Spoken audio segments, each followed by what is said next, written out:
Bonjour Loopsider, c'est Aurélien Barraud. Je vais donc essayer de répondre aux questions que vous m'avez envoyées en les découvrant en direct pour laisser un peu de part à l'improvisation et à la spontanéité. Alors, qu'est-ce que le plus grand défi de l'histoire de l'humanité ? Bien écoutez, je crois que ce défi finalement, il consiste à essayer de penser un futur qui ne soit pas la répétition de l'actuelle situation dramatique dans laquelle nous nous trouvons et qui nous conduit par un comportement mortifère à détruire la vie sur Terre, c'est-à-dire à combattre l'être même de ce que nous sommes. Autrement dit, ce défi pour moi, c'est avant tout inventer de l'ailleurs, c'est-à-dire réussir à penser autrement, comprendre que notre actuel rapport au monde, qui est un rapport de prédation, et qui confond en quelque sorte la fin et les moyens, qui considèrent la nature comme une ressource et non pas comme quelque chose valant en tant que tel, de comprendre donc que cette vision est construite, qu'elle pourrait être autre, qu'elle est contingente, diraient les philosophes, et donc de tout réinventer de manière peut-être à devenir enfin un peu raisonnable, un peu apaisé et aménager par conséquent la possibilité d'un avenir pour nos enfants, mais aussi pour les autres espèces vivantes avec lesquelles nous partageons ce petit îlot d'univers qu'on appelle la Terre. Pourquoi avoir écrit ce livre ? Alors, le petit livre en question, il est là, voilà. Le plus grand défi de l'histoire de l'humanité. Je ne suis pas très à l'aise avec ça, hein. D'abord parce que je déteste faire ma publicité, mais surtout parce que l'existence même du livre est un peu contradictoire, puisque par son impression, il contribue à la pollution. J'en suis conscient. Je crois néanmoins que le pire est de ne rien faire. Voilà, moi tout ce que je sais faire essentiellement c'est écrire, et encore je ne suis même pas sûr de le faire si bien que ça. Donc il faut faire avec ses armes. Je ne vais pas sortir la Kalachnikov, hein, donc voilà, j'écris. Je l'ai fait parce que mon papa m'a dit que c'était bien de lancer des alertes, comme j'avais fait avec mon amie Juliette Binoche en septembre dernier, mais qu'au-delà de l'alerte, il fallait peut-être esquisser des solutions. Je ne suis pas prophète, je ne suis pas expert, je le répète partout, mais après tout, personne n'est expert. Parce que pour conjurer cette situation, il faudrait être écologue, climatologue, glaciologue, physicien, biologiste, politicien, économiste, anthropologue. Donc finalement, nul n'a la compétence pour sonder la totalité du désastre auquel nous faisons face. Donc avec mes petits moyens d'astrophysicien philosophe, si l'on peut dire, eh bien j'ai tenté d'esquisser quelques lignes. J'ignore si elles sont fructueuses, sans doute sont-elles naïves, mais rien n'est pire que l'inaction quand on voit la vie s'effondrer autour de nous, quand on voit cette merveille finalement de subtilité et de grâce dévastée en quelques décennies. Je crois effectivement qu'il faut paniquer, s'activer et tenter avec les moyens qui sont les nôtres, fussent-ils évidemment dérisoires par rapport à l'ampleur du drame. Quel regard portez-vous sur la 6e extinction de masse ? La tristesse, la désolation.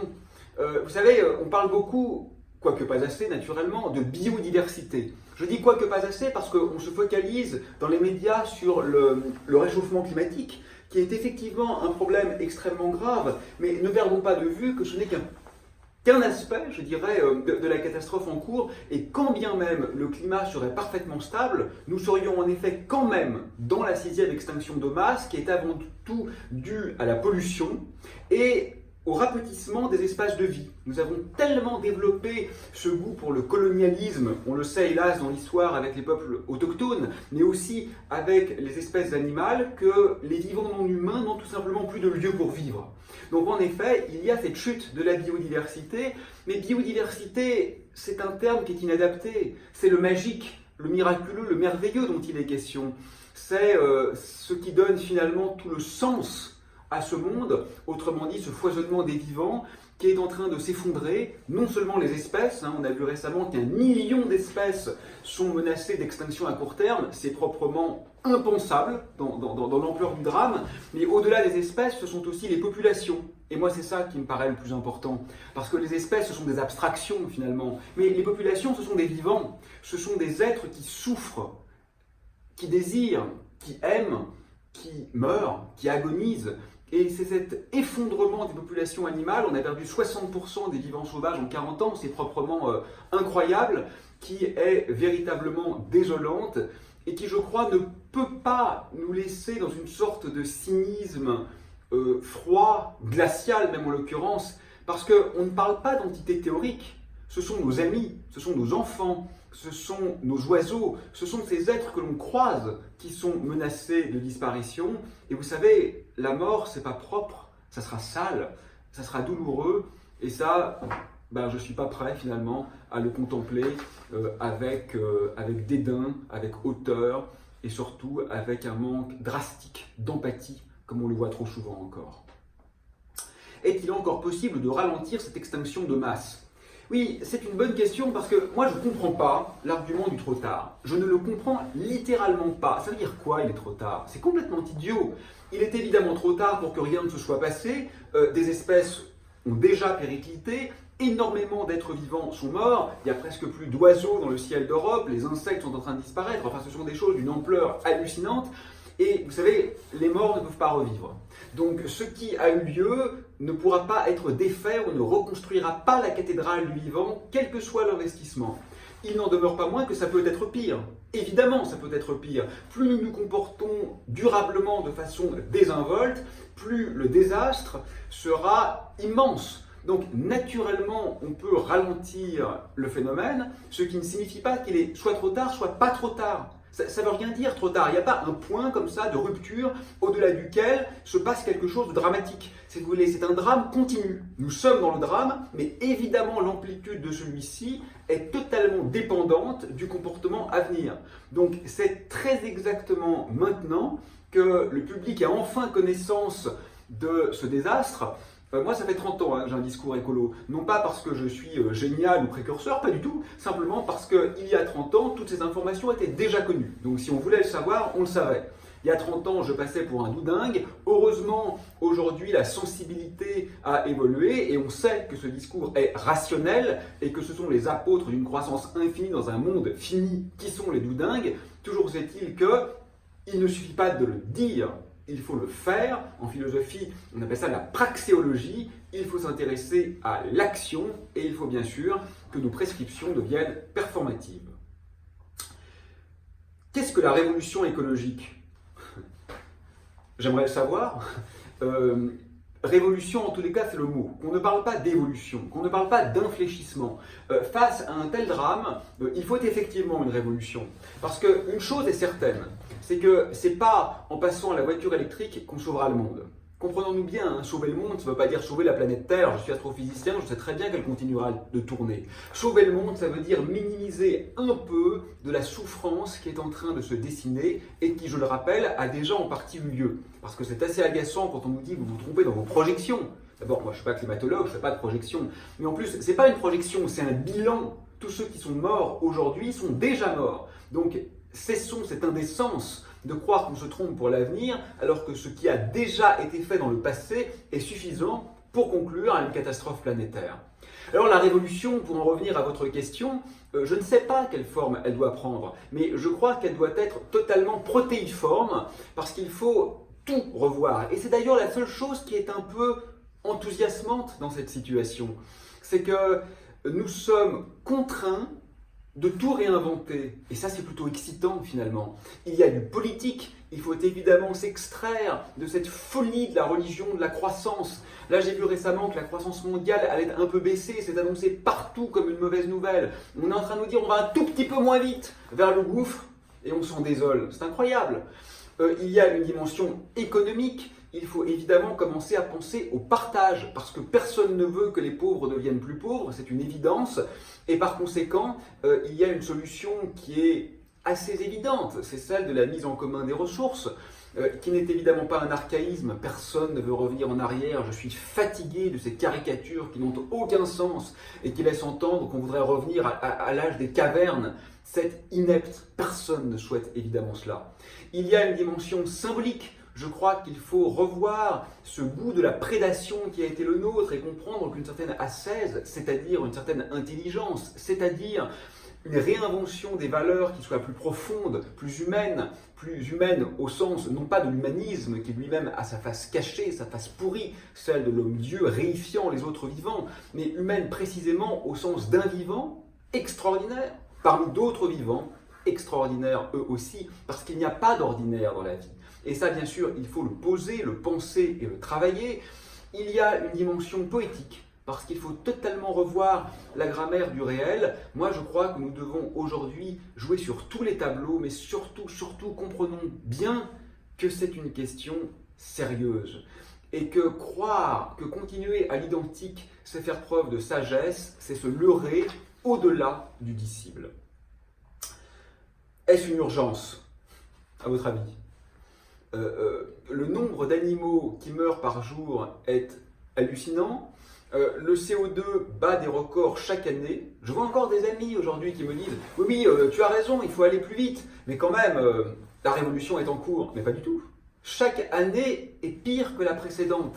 Cessons de donner l'illusion que les choses pourraient être meilleures, mais que quand même ça va bien. Non, ça ne va pas bien. Ça ne va absolument pas bien. Donc naturellement, il y a urgence. Le transport aérien croît chaque année. Nous avons en France vu le marché de l'automobile repartir à la hausse, ainsi d'ailleurs que la consommation de viande, qui est pourtant incroyablement polluante, dramatique du point de vue de l'éthique animale et négative du point de vue de la santé humaine. Enfin, tous les indicateurs finalement, presque tous, ne soyons pas fatalistes, sont quand même plutôt négatifs. Donc naturellement, il y a urgence, c'est le moins qu'on puisse dire. Doit-on baisser les bras face à l'ampleur du défi écologique ? Écoutez, rien n'est pire que de dire confortablement assis devant son ordinateur « Oh, après tout, ainsi va le monde ». Vous savez, c'est ce que disait Valmont, le séducteur cynique. « Ainsi va le monde, ce n'est pas ma faute ». Non mais c'est complètement idiot. Nous sommes libres de décider ce que sera le monde puisque manifestement nous avons le pouvoir de le façonner. C'est pas théorique. C'est facile, là, en France, dans un pays riche, en publiant sur Facebook ou sur Twitter, de dire « Oh, après tout, les espèces disparaissent ». Mais ce sont des gens qui vont souffrir, ce sont des gens qui vont mourir. Et ça ne sera pas serein, ces choses-là. Donc, baisser les bras, ce n'est pas une posture philosophique subversive. Il n'y a rien de subversif aujourd'hui, il n'y a rien de nietzschéen à se dire, après tout, laissons l'évolution se faire. Mais non, c'est complètement idiot, ça. C'est précisément la reproduction à l'identique de la pensée dominante, qui est une pensée intrinsèquement mortifère et négatrice de l'essence, finalement, et du sens de ce que nous sommes, ou peut-être plus exactement, de ce que nous devrions être. Je suis un peu las de ce que les donneurs d'alerte, dont j'espère faire partie, soient aujourd'hui traités de charlatans, de prophètes de malheur, de gourous. Mais enfin, d'abord, nous n'avons rien à vendre. Enfin oui, effectivement, j'ai mon petit livre, mais croyez-moi, les droits d'auteur seront raisonnables et c'est pas du tout le but. Mais alors vraiment pas du tout, on l'a fait le moins cher possible. Moi, je ne vais pas me présenter en politique, j'ai aucun intérêt personnel dans cette affaire. Ce que nous essayons simplement, c'est de tenter de contribuer infimement à un monde moins dévasté.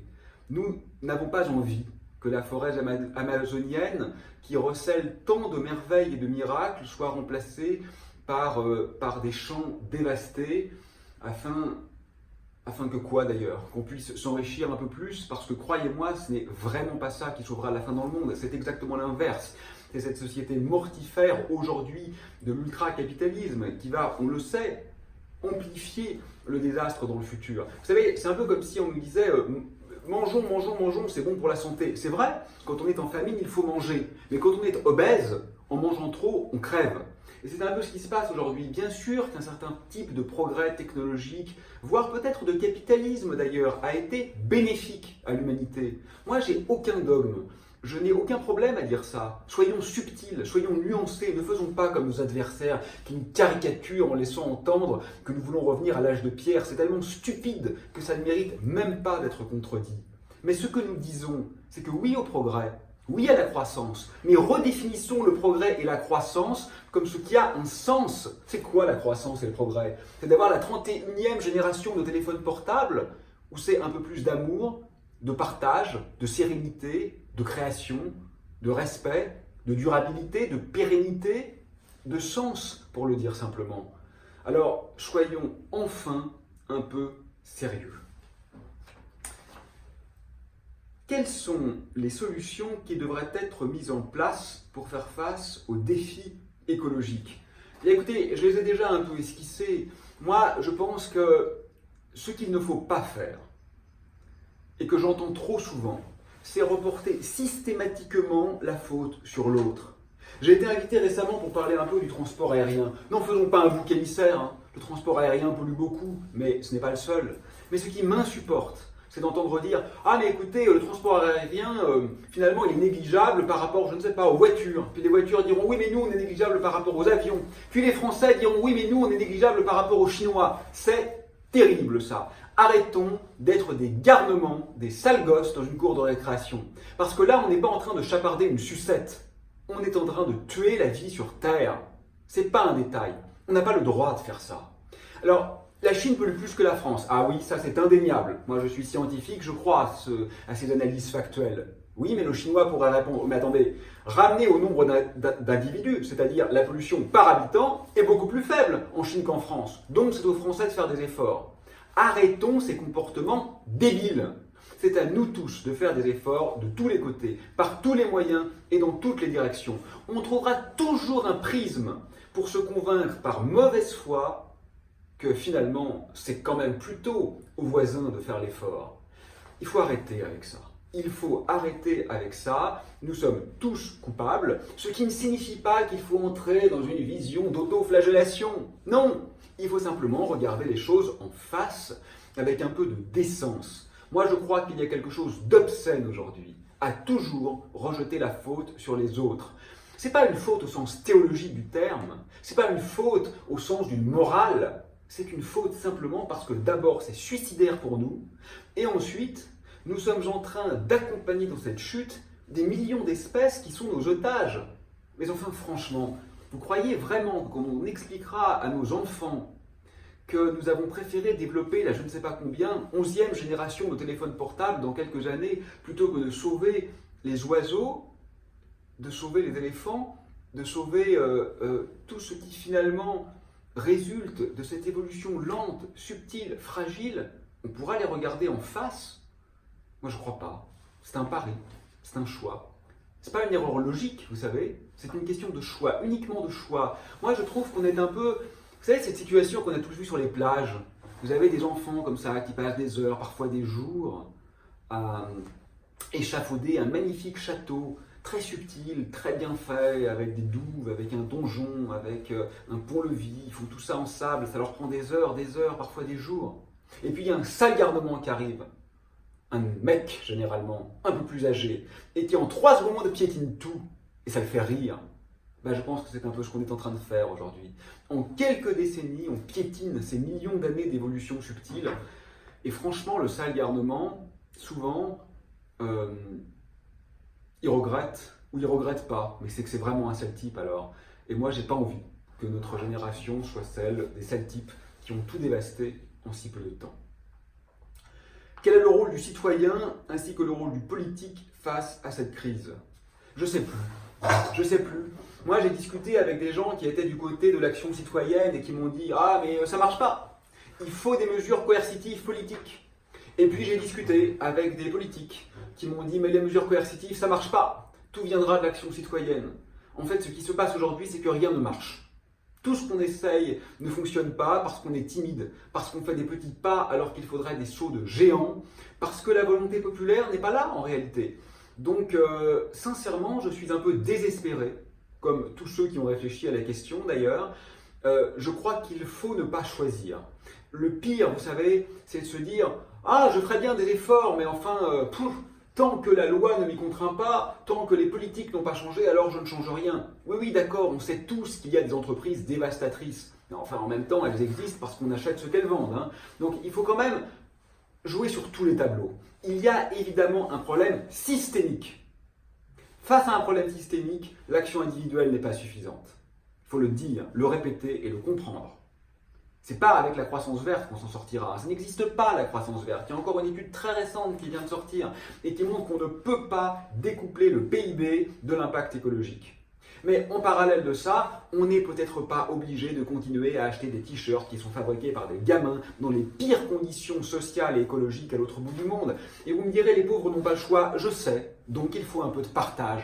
Un peu de partage et puis revoir aussi nos valeurs et comprendre que peut-être on pourrait avoir un peu moins de t-shirts dans notre garde-robe. Et je sais d'avance que par rapport à cette phrase, certains vont s'amuser à regarder mes interventions et vont dire « Oh là là, mais Barraud, en fait, il en a plein des t-shirts. » Eh oui, et parfois même des t-shirts de marque, vous avez raison. Mais je ne suis pas exemplaire, je l'avoue. Moi, je réfléchis avec vous, j'ai rien à vendre. Je ne suis pas politique, je ne me présente pas à la présidence.